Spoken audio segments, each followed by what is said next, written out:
41 കോടി കള്ളപ്പണവുമായി ബന്ധപ്പെട്ടുള്ള വിവരങ്ങള് 1.5 ആഴ്ച മുൻപാണ് BJPയുടെ മുൻ ഓഫീസ് സെക്രട്ടറിയുടെ വെളിപ്പെടുത്തലിലൂടെ പുറത്തേക്ക് വന്നത്. അതിനു മുൻപ് കൊടകരയിലെ 3.5 കോടി കള്ളപ്പണം, ആ 3.5 കോടി കള്ളപ്പണത്തിന്റെ വിവരം ഇന്ന് ഞാനും നിങ്ങളും ചർച്ച ചെയ്യുന്ന വിധം എങ്ങനെ നമ്മൾ അറിഞ്ഞു? നമ്മൾ അറിഞ്ഞത് കൊടകരയിൽ ഉണ്ടായ കവർച്ച, കൊടകരയിൽ 25 ലക്ഷം രൂപ കവർച്ച ചെയ്യപ്പെട്ടു എന്നതിന്റെ പുറത്ത് കേരള പോലീസ് നടത്തിയ അന്വേഷണം, ആ അന്വേഷണത്തിന്റെ തുടർച്ചയിലാണ് അത് കവർച്ച ചെയ്യപ്പെട്ടത് 25 ലക്ഷം അല്ല, മറിച്ച് 3.5 കോടി രൂപയാണ്. ആ 3.5 കോടി രൂപ BJP കേരളത്തിനകത്ത് നിയമസഭാ തെരഞ്ഞെടുപ്പ് അട്ടിമറിക്കുന്നതിന് വേണ്ടി ഇറക്കിയതാണ് എന്ന കണ്ടെത്തൽ ഉണ്ടാകുന്നതും അതിൽ 1.5 കോടി രൂപ പിടിച്ചെടുക്കുകയും ചെയ്യുന്നത് കേരള പോലീസാണ്.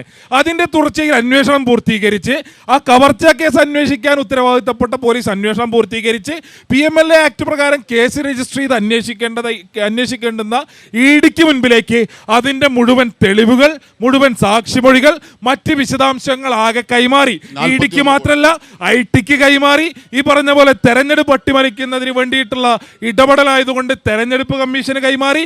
ഇതെല്ലാം കൈമാറി അന്വേഷണം പൂർത്തീകരിച്ച് ഈ നാടിനകത്ത് ഈ വലിയ കുഴൽപ്പണ ഇടപാട്, കള്ളപ്പണ ഇടപാട് നടന്നു എന്ന് ബോധ്യപ്പെട്ടത് കേരളത്തിനകത്തുള്ള പോലീസ് സംവിധാനം അന്വേഷിച്ചതിന്റെ ഭാഗമായിട്ടാണ്. അതിന്റെ തുടർച്ചയിൽ കേരളത്തിൽ അന്വേഷിക്കേണ്ടുന്ന ഈ ED ഇക്കഴിഞ്ഞ 3.5 കൊല്ലായിട്ട് ആ അന്വേഷണം മരവിപ്പിച്ചു.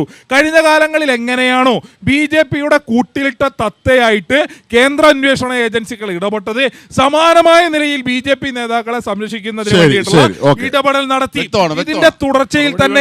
ഇതിന്റെ തുടർച്ചയിൽ തന്നെയാണ് ധർമ്മരാജൻ എന്ന് പറയുന്ന ഹവാല ഏജന്റ് ആയിരുന്നു ആ 3.5 കോടി കള്ളപ്പണം കടത്തിയതെങ്കിൽ അന്ന് അദ്ദേഹം കടത്തിയത് കെ സുരേന്ദ്രന് വേണ്ടിയാണെങ്കിൽ പിന്നീട് കെ സുരേന്ദ്രൻ ഉൾപ്പെടെ ആവർത്തിച്ച് പറയുന്നുണ്ട്, എനിക്ക് മാത്രമല്ല കിട്ടിയിട്ടുള്ളത്, എനിക്കും കിട്ടിയിട്ടുണ്ട്, കൂടെ ഷാഫിക്കും കിട്ടിയിട്ടുണ്ട്. ആ കിട്ടിയ ഷാഫി കണ്ട നാളായിട്ട് ഒന്ന് കെ സുരേന്ദ്രനെതിരെ ഒരു വക്കീൽ നോട്ടീസ് അയക്കാൻ തയ്യാറാണോ? അല്ലെങ്കിൽ ആരോപണം നിഷേധിക്കാൻ തയ്യാറാണോ?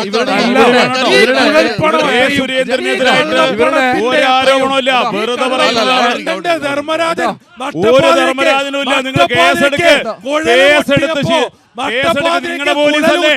നിങ്ങളുടെ പോലീസല്ലേ?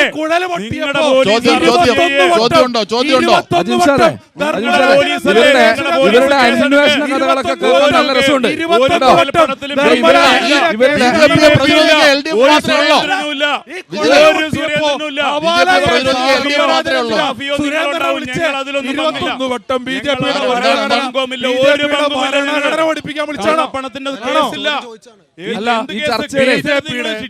ഈ കൊഴല് പൊട്ടിയപ്പോ എന്തിനാ സാറേ പുറത്തു വന്നില്ലേ?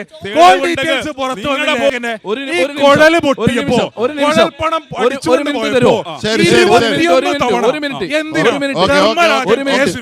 ഒരു മിനിറ്റ് ഞങ്ങളുടെ ആളുകളും ഞങ്ങളുടെ നേതാക്കന്മാരെ വിളിക്കും. നിങ്ങൾ നിങ്ങളുടെ നേതാക്കന്മാരെ വിളിക്കില്ലേ? ഞാൻ ചോദിക്കട്ടെ,